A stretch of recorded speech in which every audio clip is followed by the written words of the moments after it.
Hi, I'm Mark Monlux, and this is your Friday night movie recommendation. The year is 1955. Some of the things that were happening that year, at the Oscars, Marty wins for Best Picture, and Ernest Borgnine wins an Oscar for his performance in Marty. We also had, oh man, there were a lot of other good movies that year. I'm surprised.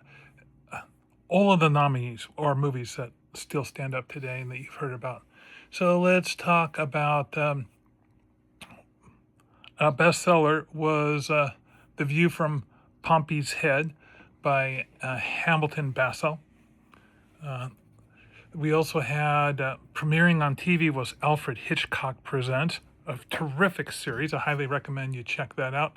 Gunsmoke, one of the longest running TV shows, which came from a radio show called Gunsmoke as well. Another transition from radio to TV was The Great Gildersleeve. You probably never heard of it. I've watched all of the radio. I've listened to all the radio show, but I haven't seen the TV show yet. But we also had. You probably have heard of the Honeymooners. Now, I've seen the Honeymooners. If you haven't seen the Honeymooners, check out the Honeymooners. Jim Henson.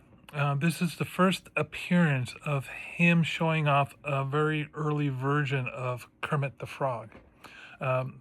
Also in 1955, Rosa Parks gets arrested, and this is the beginning of the Montgomery bus boycott. And inventions.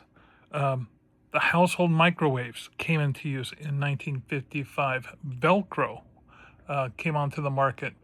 The term AI was coined, and the polio vaccine was released to the public and had a tremendous effect on everybody's health.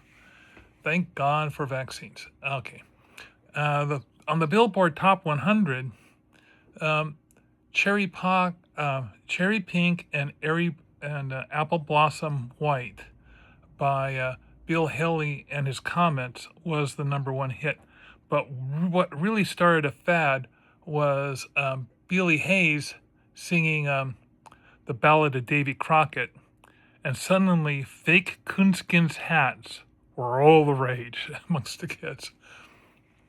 Now, in the midst of all this comes one of the best big bug movies of all time. We're talking Tarantula, starring John Agars,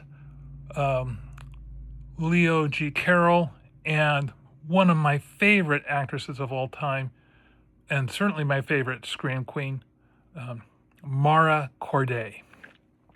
Now, I was a huge fan of Mara Corday. She pops up many times. Now, here's a couple interesting facts about Mara.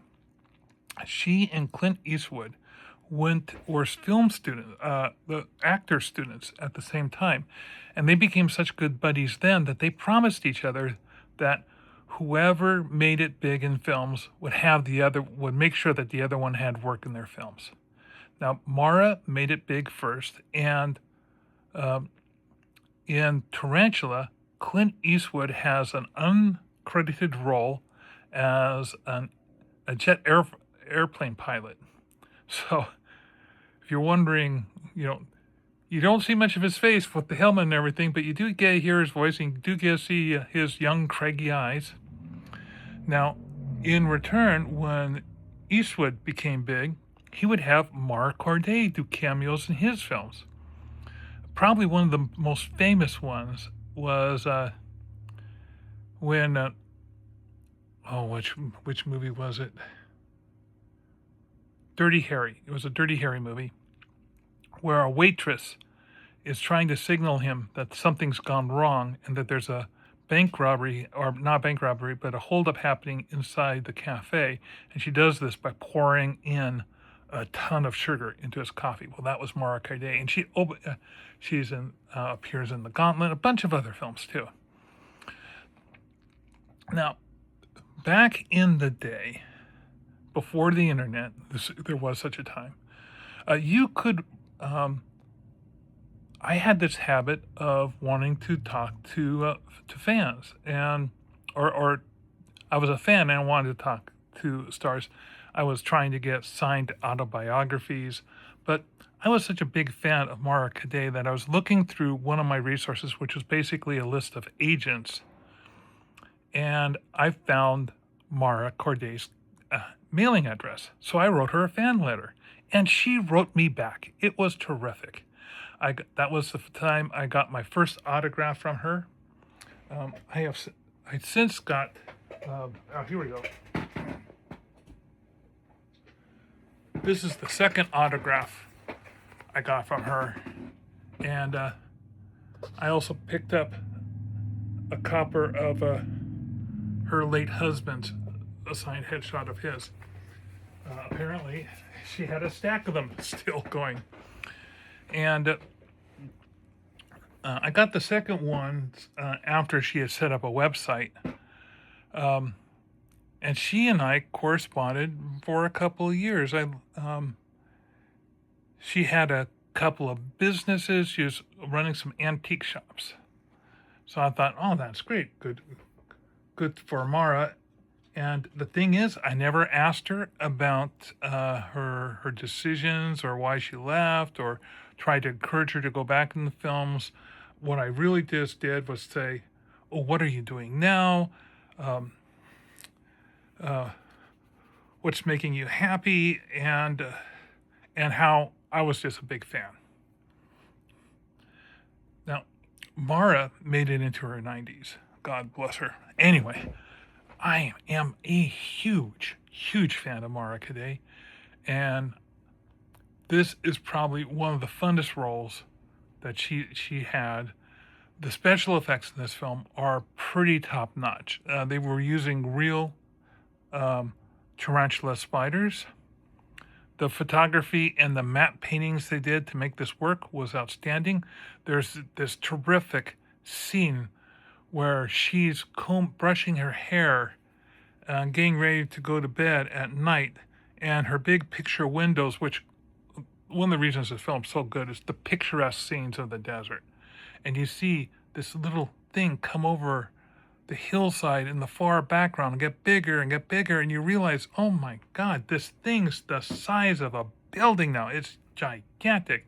And suddenly she turns around and there it is in the window, and it's nothing but giant fangs, and it attacks the house, and the whole set caves in on Mara. Mara actually got hurt in that scene. One of the when the cave-in happened, one of the fake timbers hit her head, but she came out of it okay. But oh my God, no, can you imagine something like that? Anyway, I highly recommend watching Tarantula. It holds up. The quality's good. Wonderful matte painting. Terrific special effects. As far as a giant big bug movie goes. Well, as one of the guys in production said of this film, everybody's afraid of spiders. So, now, if you like this movie recommendation, I encourage you to watch my other videos and to check me out wherever you can find me. I'm on a variety of portals. If you happen to be watching this on YouTube, there should be a link to the trailer in the doobly-doo down below. And I look forward to talking to you next time. Oh, please like, follow, share, all that noise. Thanks.